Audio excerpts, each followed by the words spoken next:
Ya, Assalamualaikum warahmatullahi wabarakatuh. Perkenalkan, nama saya Aljal Fariza, Prodi S4 semester 5. Yaitu kasus pertama. Kasus pertama saya itu dengan sesuai kasus yang terjadi dalam materi tersebut.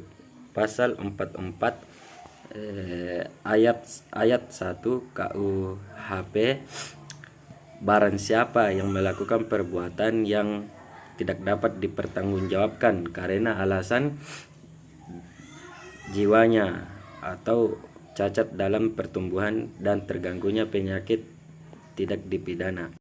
Dengan alasan orang gangguan jiwa tidak bisa dipidana, maka dapat diupayakan. Apakah telah terjadi tindakan pidana? Kasus siapa yang disalahkan dan siapa yang bisa dipidana. Direhabilitasi paling lama 1 tahun percobaan dengan alasan pemaaf. Kemudian itu kasus kedua, contoh si Kaco lah. Si Kaco bisa dilantungkan masuk dalam tindak pidana karena mencoba seseorang sehingga menyebabkan kematian, dilantungkan dalam Undang-Undang Penganiayaan pasal 351 dan dikenakan pajak selama 5 tahun.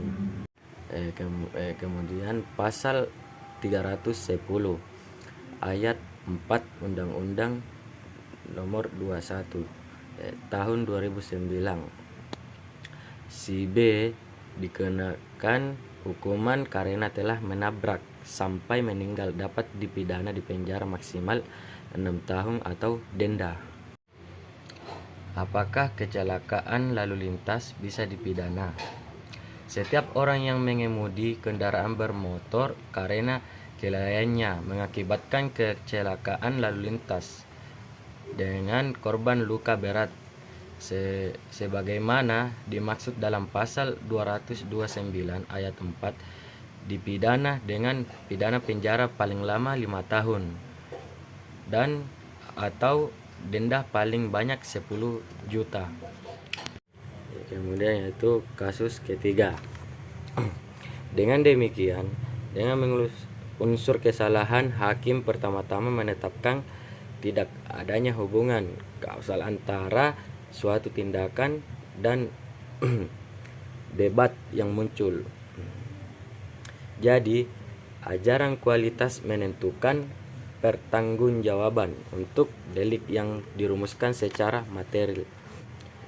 Mengingat akibat yang ditimbulkan merupakan unsur dari delik itu sendiri. Barang siapa yang sengaja merampas nyawa orang lain diancam karena pembunuhan dengan pidana penjara paling lama 15 tahun. Dalam kasus ini diduga terdapat tindak pidana yang mengakibatkan hilangnya nyawa orang lain karena tersambar petir. Keadaan itu memang hujan lebat karena petir menyambar. Namun ia tetap meminta pembantu keluar membeli barang. Jika ya, maka jika dapat ditanyakan menjadi musabah objektif dari meninggalkan pembantu akibat tersambar petir. Oke, sekian dari saya. Assalamualaikum warahmatullahi wabarakatuh.